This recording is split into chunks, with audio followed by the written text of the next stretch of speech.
للصائم فرحتان يفرحهما: إذا أفطر فرح بفطره.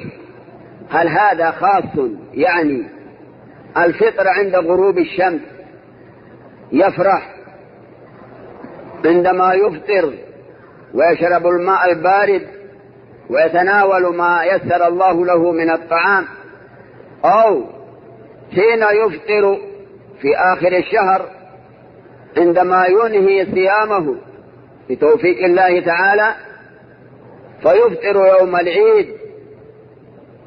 لا بأس أن يعنى به هذا وذاك ويشمل الأمرين. الفرح حاصل في الحالتين، في حالة الإفطار مساء ويوم عيد الفطر.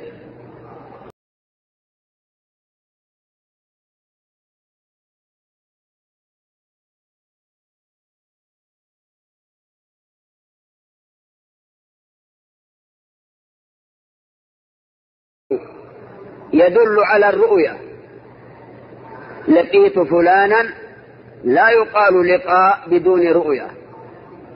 عندما يكرم الله هذا الصائم الصابر بلقائه يوم القيامة